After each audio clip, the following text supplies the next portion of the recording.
From destiny coaching class. हम chapter 9 पढ़ रहे थे, फंडामेंटल यूनिट ऑफ लाइफ। एक लेक्चर हो गया है, ये second lecture of 9th standard, chapter number 5। तो अगले लेक्चर में हमने क्या क्या कवर किया था? Introduction, basic introduction of cell and cell के बारे में, दूसरे उसके ऑरिजिन्स देखे थे। उसमें सेल मोस्ट ऑफ 3 टाइप के बने हुए होते हैं। तो उसमें से फर्स्ट था उसका प्लाज्मा मेम्ब्रेन, दूसरा है न्यूक्लियस और तीसरा है साइटोप्लाज्म। उन 3 के बारे में बेसिक हमने बात की थी, आज उसकी डिटेल स्टडी हम करेंगे। तो फर्स्ट अगर मैं कोई भी बनाती हूँ स्ट्रक्चर, हम कोई भी बनाएंगे, जैसे कि मैंने कल सेल को आपको माइक्रोस्कोप वाला हमने देखा था, उसमें सेल बना के दिखाया था।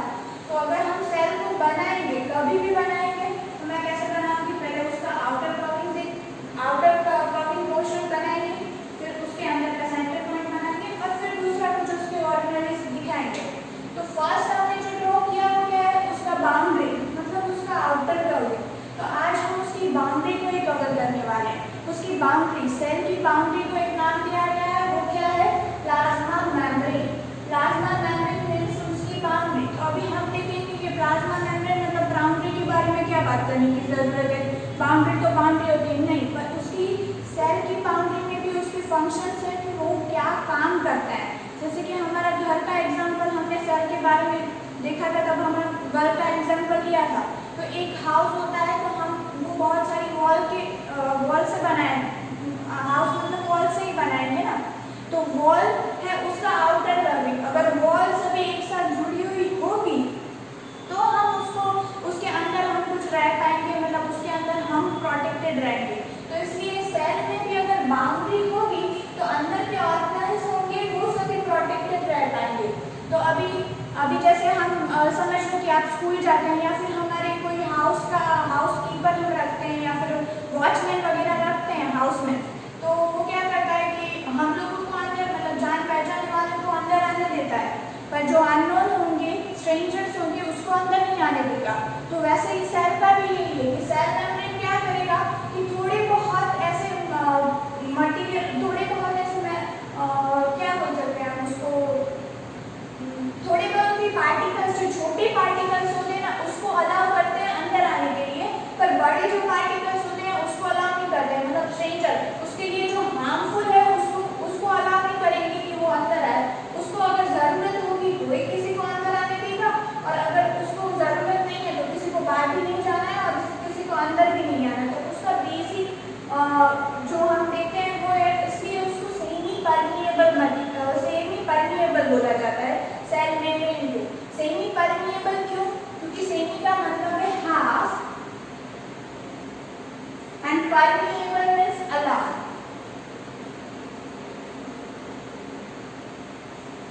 तो अभी सेमी मतलब हाफ, मतलब थोड़े बहुत छोटे पार्टिकल को अंदर आने देगा, और परमिएबल मींस अलाउ, तो अलाउ करेगा थोड़ी बहुत पार्टिकल्स को।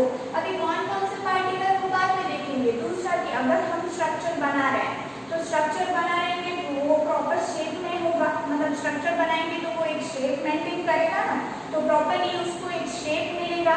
तो उसको फर्स्ट हम उसकी प्रॉपर्टी देखेंगे या फिर उसके फंक्शन देखेंगे, तो उसमें हम देखेंगे कि उसको प्रॉपर स्ट्रक्चर मिलेगा, मतलब सभी सेल के प्रॉपर स्ट्रक्चर बने हुए होंगे। फिर protected from the external environment, वो हमने बात की। और फिर होगा ऑर्गेनली इन ऑर्गेनाइज मैनर। तो अभी हमने ऑर्गेनली के बारे में कुछ भी बात नहीं की है, पर ऑर्गेनली मींस क्या? उसके अंदर जो ऑर्गेनली दूसरे हम फर्दर चर्चा करेंगे उसके बारे में। तो ऑर्गेनली जो उसको अंदर जो होगी उसको प्रोटेक्टेड रखेगा और उसके फंक्शन को देखेगा। फिर है सेमी परमिएबल, मतलब थोड़े बहुत को ही अलाउ करेगा, means exchange a specific substance. यहाँ पे स्पेसिफिक सब्सटेंस वो इम्पोर्टेंट है कि specific substance between cell and environment, cell और एनवायरनमेंट के बीच के साथ कोई ऐसे स्पेसिफिक सब्सटेंस होंगे, उसको ही वो अंदर आने को अलाउ करेंगे। फिर होगा, इसलिए उसको क्या बोलेंगे? सिलेक्टिवली परमिएबल, मतलब थोड़े बहुत सिलेक्टिव जो पार्टिकल्स होंगे उसको ही अंदर आने देगा, इसलिए सिलेक्टिवली परमिएबल होगा। फिर ये पूरा ऐसे मैंने ऐसे ड्रॉ कर दिया है कि एक लाइन से नहीं बना हुआ था। उसका बेसिक अगर हम स्ट्रक्चर देखेंगे तो वो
छोटा, सेल भी इतना छोटा होता है, जब नेकेड आई से हम देख नहीं पाते हैं, तो इसलिए प्लाज्मा मेम्ब्रेन भी इतना छोटा, सेल भी इतना छोटा है तो प्लाज्मा मेम्ब्रेन तो उससे भी छोटा होता है।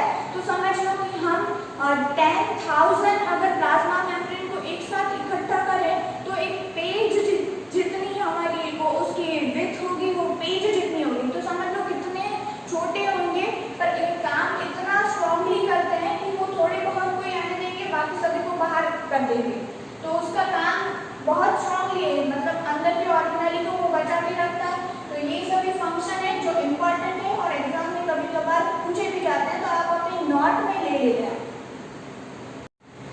तो अभी हमने ये सभी फंक्शन देख लिए। अभी उसका दो इम्पोर्टेंट पार्ट है, ये एग्जाम में से दोनों में से एक तो पूछा ही जाता है, तो मैं चाहती हूँ आप ज़्यादा ध्यान के साथ पढ़ें उसको।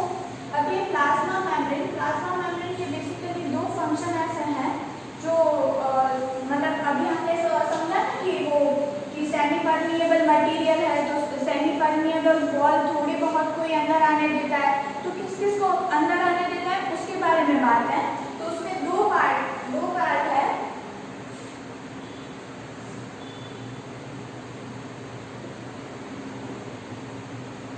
फर्स्ट है डिफ्यूजन के बारे में चर्चा करेंगे, और दूसरा है ऑस्मोसिस। फर्स्ट है जो डिफ्यूजन, तो डिफ्यूजन का बेसिकली एग्जांपल मैं आप लोगों को दूं तो डिफ्यूजन मतलब क्या, तो डिफ्यूजन जैसे कि समझ लो कि एक रूम है, बराबर। रूम में हम क्या करते हैं, रूम फ्रेशनर करते हैं ना, कभी कभी हम रूम फ्रेशनर मतलब स्प्रे करते हैं, तो वो स्प्रे करते हैं, तो मैंने क्या इस कॉर्नर में स्प्रे किया है, पर थोड़ी देर के बाद सभी जगह पर हमें वो स्मेल आएगी। तो उसका मतलब क्या हुआ कि वो क्या हो गया, तो वो थोड़े पार्टिकल थोड़ी जगह पे थे, तो वो पूरे रूम में सराउंडिंग पूरे जगह पर फैल गए ना, तो वो क्या हुआ, higher concentration to lower concentration वो फैल गया। उसका दूसरा एग्जांपल समझ लो कि मेरे पास एक बीकर है, थोड़ा अच्छा बना लेती हूँ ताकि समझने में अच्छा लगे।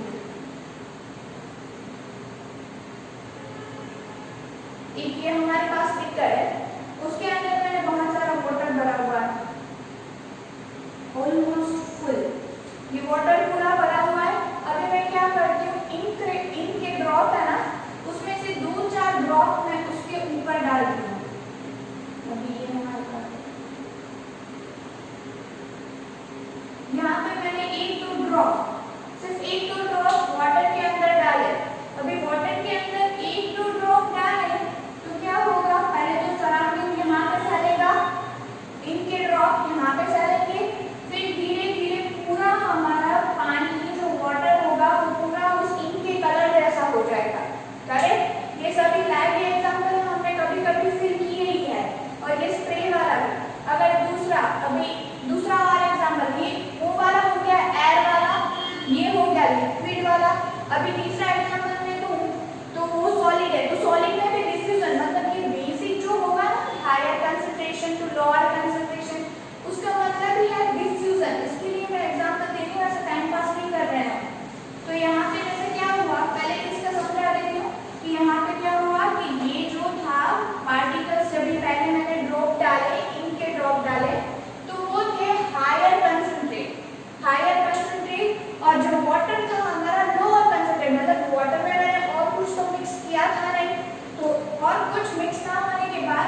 लीक होती है कहीं पे गैस, तो वो पूरे हमारे घर के रूम में ओके। तो अभी ऐसा रूम फ्रेशनर वाला जैसा हमने एग्जांपल दिया ना, ऐसा अगर इसमें नहीं समझ में आया तो इसमें थोड़ा डिटेल बताती हूँ कि एक हमारे पास रूम है, ये पूरा रूम है बराबर, रूम बहुत बड़ा है। अभी हम यहाँ से हॉल करके समझ लो कि एक कलर्ड गैस उसमें इंजेक्ट करते हैं, कलर्ड वाली कोई गैस है उसमें इंजेक्ट कर रहे हैं। तो अभी क्या होगा, ये पूरी गैस धीरे धीरे करके सभी रूम के सभी पार्ट में फैल गई। ऐसा क्यों हुआ? रूम की क्वांटिटी तो बहुत बड़ी है, गैस तो हमने थोड़ा ही इंजेक्ट किया था और कलर्ड गैस सभी जगह पर फैल गया। तो ऐसा क्यों हुआ? क्योंकि यहाँ पे कॉन्सेंट्रेशन मतलब रूम का लेवल उसका लेवल तो थोड़ा लोअर कॉन्सेंट्रेशन था और हमने ये कलर्ड गैस उसमें डाली, मतलब हायर कॉन्सेंट्रेशन वाला कलर हमने डाला।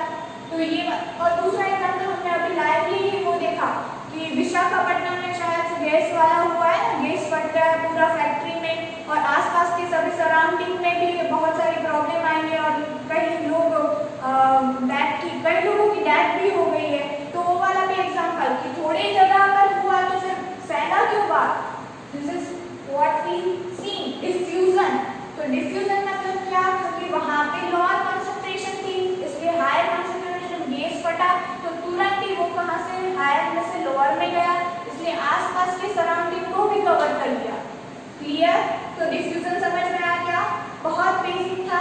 दूसरा एक एग्जांपल देती हूँ। अभी ये लिक्विड और गैस वाला हमने समझ लिया, अभी ये होगा सॉलिड वाला।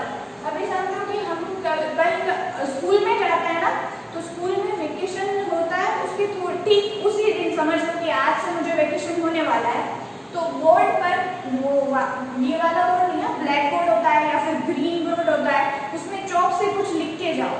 चौक से अगर लिख लिया और फिर जब 2 महीने के बाद आप आओगे ना तो देखो और रब करके देखो, बहुत क्लीनली रब नहीं होगा, जैसे तुरंत ही रब नहीं होगा, थोड़ा बहुत लिखा हुआ पड़ा होगा। क्यों?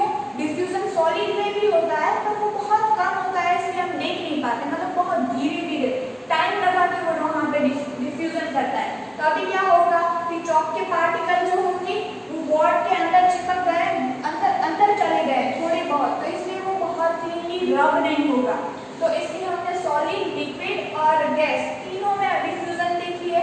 तो अभी इन तीनों में बेसिकली कॉन्सेप्ट हमारा समझ में आ गया कि डिफ्यूजन है क्या। तो अभी ये तो पता होना चाहिए ना कि सेल में डिफ्यूजन हो रहा है, तो सेल में डिफ्यूजन किसके लिए होता है। तो अभी सेल के बारे में, सेल का डिफ्यूजन के बारे में बात करेंगे।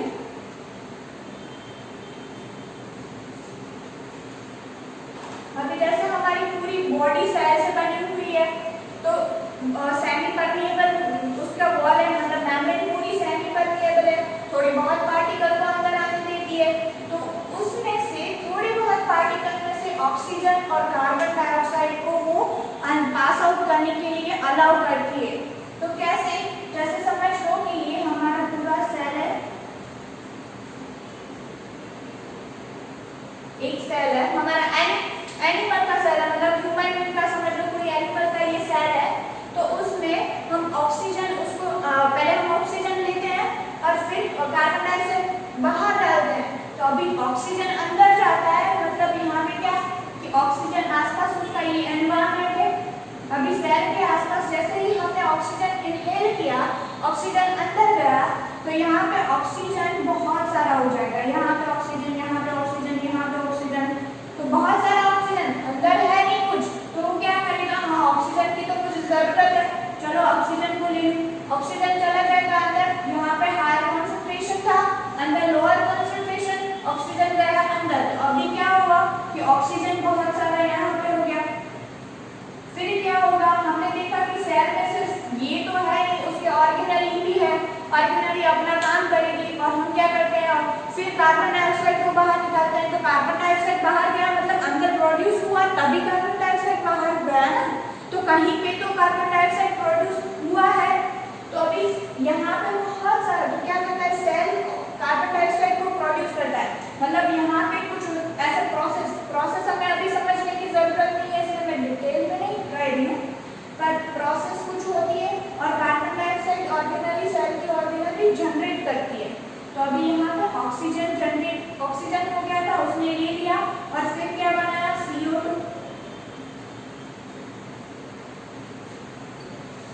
बराबर, ऑक्सीजन की जगह पर CO2 बन गया।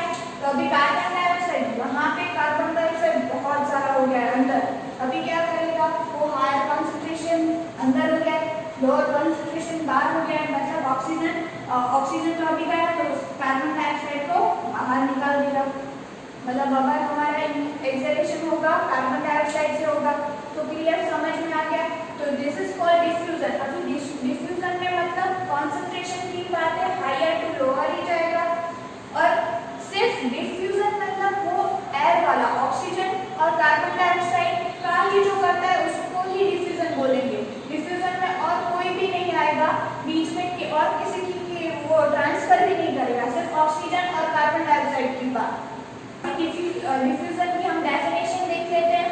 तो मूवमेंट ऑफ मॉलिक्यूल, अभी डेफिनेशन में यहाँ पे ये लिखना बहुत जरूरी है कि मूवमेंट ऑफ मॉलिक्यूल, बच्चे क्या करते हैं सिर्फ ऐसा लिख देते हैं कि higher concentration, movement of higher concentration to lower concentration. अगर भाई मूवमेंट ऑफ किसकी, तो मॉलिक्यूल की, ये नहीं लिखोगे मार्क्स कट हो जाएगा कि movement of molecule from the higher concentration to lower concentration.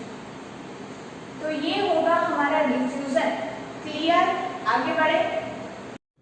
अभी का जो हमारा है वो है ऑस्मोसिस। डिफ्यूजन और ऑस्मोसिस दो पार्ट हमने देखे थे, उसमें से है अभी ऑस्मोसिस।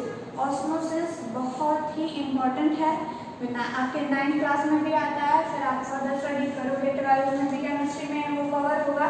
इसलिए अगर ऑस्मोसिस बहुत इम्पोर्टेंट है, सर थोड़ा ध्यान से पढ़ना। अभी ऑस्मोसिस जो हमने हायर कंसंट्रेशन और लोअर कंसंट्रेशन की बात की, अभी चलो ऑस्मोसिस को स्टार्ट करें ना, उससे पहले मैं आप लोगों को एक एग्जांपल देती हूँ। हमारा जो बेसिक एग्जांपल होता है कि समझ लो कि आप लोग रात में कोई लोग आमंड भिगो कर रखते हैं, बराबर। तो आमंड अगर भिगो के रखा है तो वो सुबह तक हम देखेंगे तो आमंड को क्या हो जाएगा, फूल जाएगी, ऐसे बड़ी हो जाएगी। तो अभी आमंड या फिर कोई किशमिश को देखते हैं, किमसिम जो होता है ना वो, उसको भी अगर हम वाटर में डालकर पूरी रात भर भिगोएंगे तो वो क्या हो जाएगा, ज़्यादा बड़ी हो जाएगी, फूल जाएगी पूरी। तो ये किसकी वजह से होता है, उसमें से फिर दूसरा एग्जाम्पल जो अभी घर पे हम क्या है, कभी कभार गेस्ट आने वाले होते हैं तो सलाद वगैरह मम्मी बना के रखती है। तो सलाद को क्या होता है, सलाद के ऊपर हम नमक वगैरह सब डालते हैं ना तो स्वाद अच्छा आता है, तो वो सब कुछ डाल के रख देते हैं। थोड़े बहुत जब हम खाने के लिए बैठते हैं तो उस टाइम पर क्या हो जाता है, तो सलाद थोड़ा वाटरी हो जाता है। अरे वाटर तो उसमें हमने डाला ही नहीं, तो वहाँ से वाटर आया कहाँ पर। तो ये थोड़े बहुत क्वेश्चन। फिर दूसरा एग्जाम्पल ये भी हो सकता है कि अभी जैसे कि कच्ची कैरी की जो हमारा सीजन है, तो कई लोगों के, हम सब खाने के बहुत अच्छे होते हैं, तो बहुत सारे के घर पे वो बनता है ना, आचार बनता है, केरी का कच्चा आचार बनता है। तो अभी शायद से किसी के घरों में बना भी होगा। तो क्या होता है कि केरी को नमक में डालकर हम रख देते हैं, तो क्या होगा, पूरा थोड़ा पकेगा, उसमें से वाटर बाहर निकल आएगा, तो वो वाटर से भरी हुई होगी। तो हमने वाटर डाला ही नहीं, तो वाटर आया कहाँ से, बराबर। ऐसे बहुत थोड़े बहुत क्वेश्चन होंगे। वो सब कुछ प्रोसेस होता है किसकी वजह से, ऑस्मोसिस। चलो अभी हम उसको डेप्थ में पढ़ते हैं कि ऐसा वाटर आया कहाँ से जब हमने वाटर डाला ही नहीं है। तो अभी जैसे समझ लो आमंड के बारे में हमने बात की ना, तो एक आमंड ले लो, ये जो मैं एक आमंड ले रही हूँ वाटर में हमने आमंड को भिगा के रखा था ना।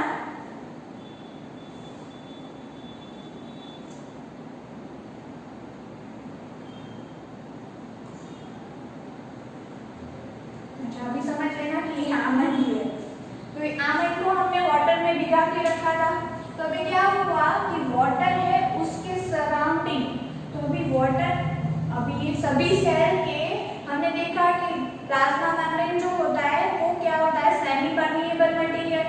तो यहाँ पे भी उसकी वॉल भी सेमी परमिएबल ही होगी, मतलब थोड़े बहुत पार्टिकल को अंदर आने देगी, थोड़े बहुत पार्टिकल को अंदर आने में ऑक्सीजन तो वो ले रही है, पर उसके अलावा वाटर है उसको भी वो अंदर आने देंगे, क्योंकि वाटर हमारे सेल के लिए बहुत इंपॉर्टेंट पार्ट है, तो इसलिए वाटर को भी अंदर आने देंगे। तो क्या होगा, आमंड ऐसे सिकुड़ की होती है ना, थोड़ी बहुत ऐसे सिकुड़ी हुई होती है, तो उसके आसपास वाटर हो गया।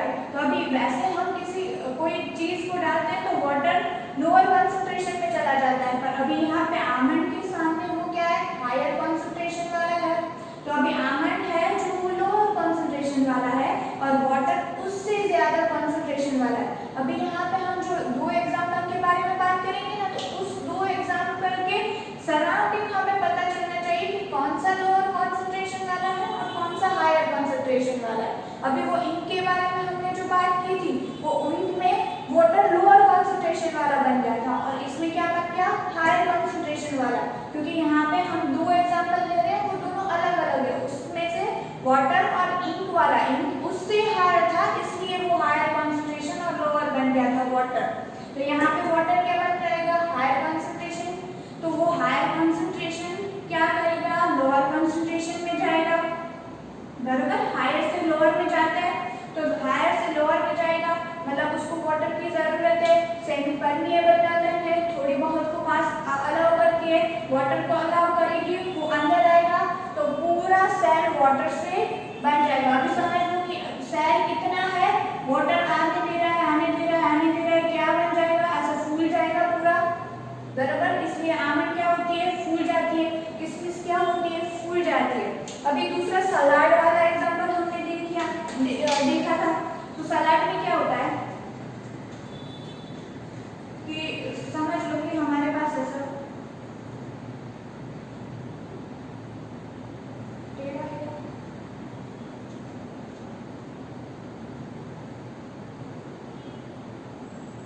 अभी समझ लो ये हमारे पास एक बड़ा बीकर है, उसमें बीच में ऐसी वॉल, ये है सेमी परमिएबल मेम्ब्रेन, सेल की वॉल लिख लो, ये है सेमी परमिएबल मेम्ब्रेन, मतलब छोटे छोटे पार्टिकल्स को अलाउ करेगी आने के लिए।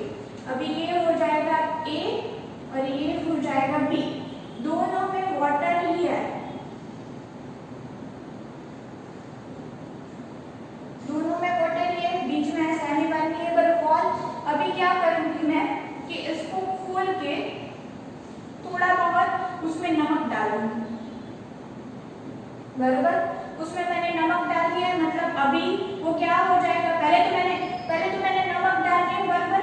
अभी मैंने नमक यहाँ पे डाला तो ये नमक जो होगा वो क्या हो जाएगा, हायर कंसंट्रेशन वाला, ये क्या हो जाएगा, लोअर कंसंट्रेशन वाला। तो नमक पूरी जगह पे फैल जाएगा, मतलब अभी यहाँ पे क्या होगा, ये बन गया हायर कंसंट्रेशन, ये बन गया लोअर कंसंट्रेशन, बराबर। तो अभी बी और ए में से आप मुझे बताओ कि पानी कहाँ पर जाएगा, मतलब फ्लो कहाँ पर करेगा, सोच के बताना कि कहाँ पर होगा।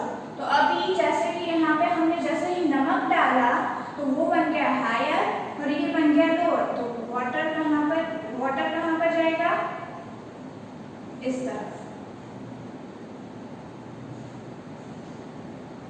यहाँ पे अच्छा 1 सेकेंड, अभी नमक यहाँ पे डाला ना, तो यहाँ पे वो हायर कंसंट्रेशन वाला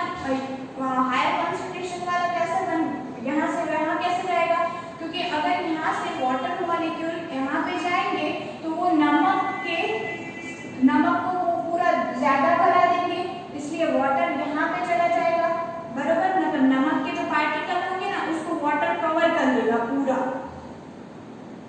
समझ में आया थोड़ा बहुत कि यहाँ से यहाँ पर वो जा रहा है तो वो थोड़ा कवर कर देगा नमक को, मतलब सॉल्वेंट अगर हम देखेंगे तो ये सॉल्यूशन जो होगा उसमें सॉल्वेंट ज्यादा होगा और सॉल्वेंट ज्यादा है और सॉल्यूट कम है, इसलिए यहाँ पे जो सॉल्वेंट रहेगा वो सॉल्यूट को कवर करने जाएगा। समझ में आया?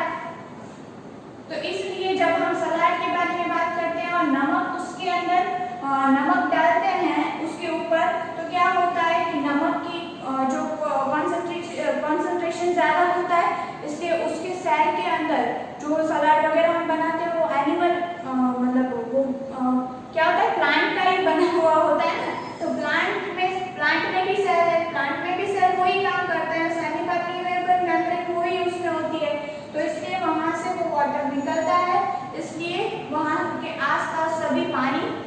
फैल जाता है। अभी दूसरा है, उसमें हमने ये बात की ऑस्मोसिस, तो सिर्फ यहाँ पे वाटर, अभी हमने डिफ्यूजन के बारे में बात की थी, तो डिफ्यूजन के बारे में बाद में हमने क्या लिखा था, सिर्फ ऑक्सीजन और कार्बन डाइऑक्साइड, मतलब सिर्फ एयर का वो ट्रांसफर करता है, उसको हम डिफ्यूजन बोलेंगे। अगर यहाँ पे वाटर लिक्विड का ट्रांसफर हो रहा है तो उसको हम ऑस्मोसिस बोलेंगे।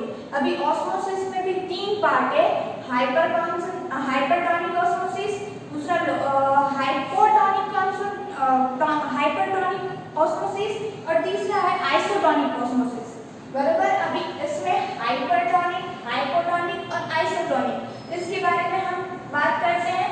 तो हाइपरटोनिक, ये जो हमने देखा ना एग्जांपल अभी ए और बी वाला, वो ऐसा इसका एक एग्जांपल था कि हाइपरटोनिक मतलब क्या, कि अगर हम कुछ भी सॉल्यूट में सॉल्वेंट डालते हैं तो उसकी कंसंट्रेशन ज्यादा बढ़ जाती है ना, तो ज्यादा हो जाती है, तो वो क्या हो जाता है, हाइपरटोनिक। अभी इसका मैं एग्जांपल आप लोगों को दूं तो एक पोटैटो ले लो, ये समझ लो एक पोटैटो है, उसके अंदर मैं कैविटी कर रही हूँ, थोड़ा मतलब हॉल बना रही हूँ, कैविटी कर, इसके अंदर या तो फिर आप चीनी डाल दो या तो फिर नमक डाल दो, बराबर, और उसके आसपास एक पतीले में पानी को, ये पूरा पोटैटो को पानी में भिगो के रख रही हूँ।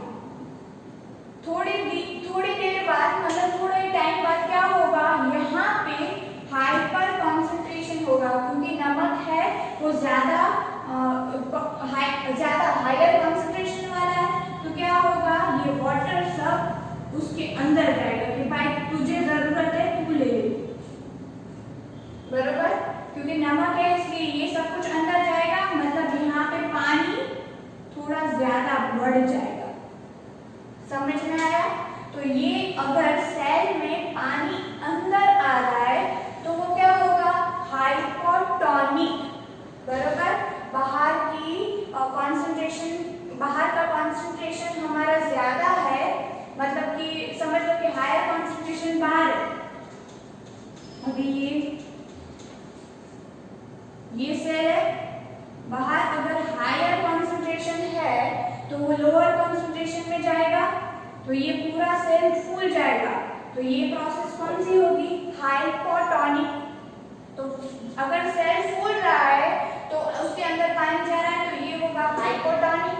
और फिर है हाइपरटोनिक। हाइपरटोनिक मतलब क्या, कि अभी कॉन्सेंट्रेशन ज्यादा, मतलब नमक वाला पानी, समझ लो ये वाला पोटैटो वाला देखा ना, नमक वाला पानी बहुत ज्यादा बाहर है, तो नमक वाला पानी को कवर करने के लिए, मतलब नमक को थोड़ा कम करने के लिए, इसमें से सेल में से जो पानी है ना वो बाहर निकलेगा, सेल में से पानी बाहर निकलेगा नमक को कम करने के लिए।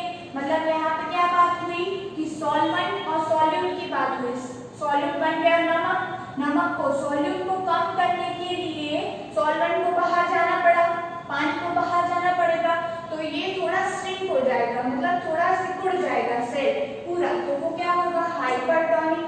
तो अभी यहाँ पे हम देखेंगे, तो हाइपरटोनिक मतलब क्या, सॉल्यूट और सॉल्वेंट के बारे में हमने बात की। तो सॉल्वेंट अगर हम लेंगे,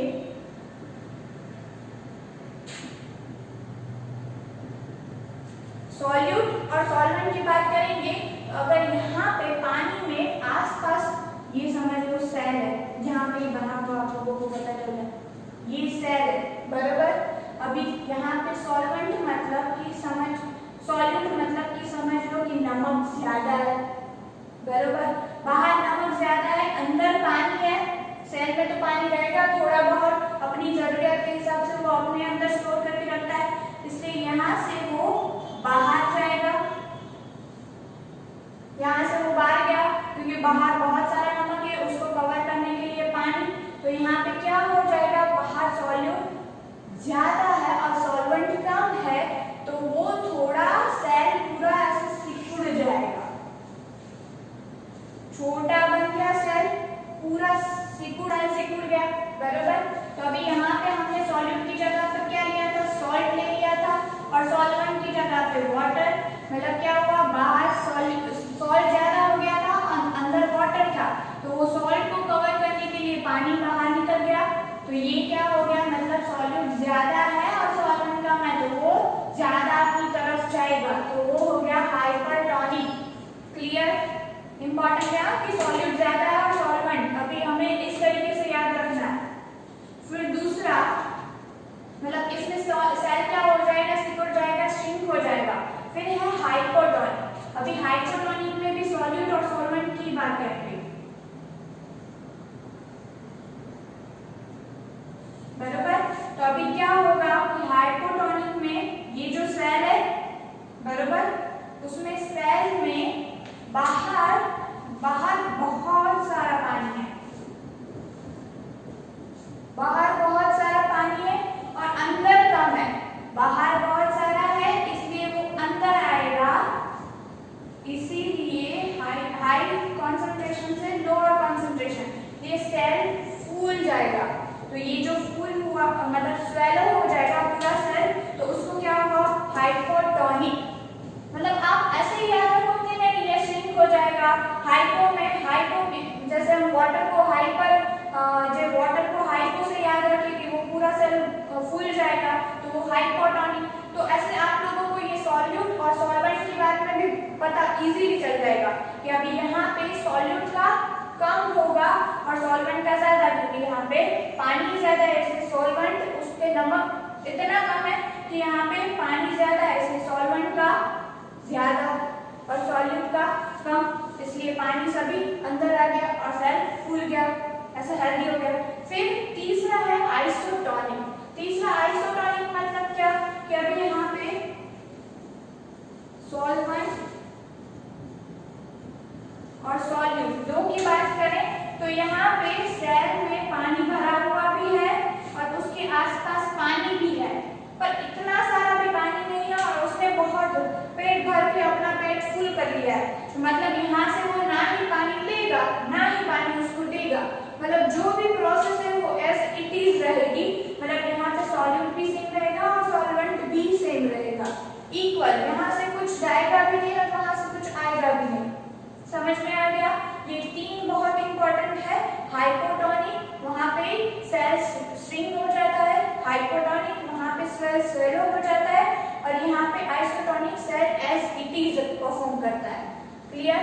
अब फिर डेफिनेशन की तरफ जाते हैं तो osmosis is movement of solvent. तो अभी यहाँ पे भी ये सॉल्वेंट लिखना जरूरी है, बराबर। सॉल्वेंट के बारे में ही बात कर रहे हैं कि पानी की कॉन्सेंट्रेशन, यहाँ पे हमने पानी वाला एग्जाम्पल दिया था, सॉल्वेंट की कॉन्सेंट्रेशन कैसी है उसके बारे में ही बात है। तो solvent molecule from its higher concentration to lower concentration, higher to lower. अभी डेफिनेशन के बारे में मैंने पहले भी बताया था कि वहां पे मॉलिक्यूल लिखना जरूरी था और यहाँ पे सॉल्वेंट मॉलिक्यूल लिखना जरूरी है। और दूसरा ये भी लिखना है कि across the semi permeable membrane. Semi permeable membrane भी यहाँ पे नहीं लिखा, मार्क्स कट हो जाएंगे। तो ये दोनों चीज लिखना बहुत जरूरी है कि सॉल्वेंट मॉलिक्यूल के अंदर और सेमी परमिएबल मेम्ब्रेन में हो रहा है ये प्रोसेस। तो अभी क्लियर? Osmosis clear? ऑस्मोसिस, अभी डिफ्यूजन के बारे में हमने सिर्फ ऑक्सीजन के बारे में, मतलब एयर के बारे में बात की थी और ऑस्मोसिस में वाटर के बारे में बात की थी। तो सेल क्या करता है, बेसिकली एयर को लेता है और वाटर की, उसकी जरूरत दो ही है, एयर और वाटर दोनों को ही लेता है और उसको पास थ्रू करता है। अच्छा, तो अभी ये सब कुछ जो हमने अभी पढ़ा वो सभी एनिमल सेल के लिए ही था। एनिमल कोई भी ले लो, ह्यूमन बीइंग ले लो, दूसरे एनिमल ले लो, उसके लिए डिफ्यूजन ऑस्मोसिस देखा। थोड़ा बहुत हेवी हो गया है मुझे पता है, इसलिए यहाँ पर हम स्टॉप कर रहे हैं। उसके ज़्यादा और थोड़ा प्लांट का भी है, प्लांट में भी ऑस्मोसिस कैसे होता है वो, पर वो कल कवर करेंगे। तो आज ये थोड़ा टॉपिक जो आप लोगों को हैवी लग रहा है वो कवर कर लेना, अच्छे से देखना, रिपीट करके देखना तो पता चल जाएगा। ओके, तब तक थैंक यू और स्टे होम, स्टे सेफ।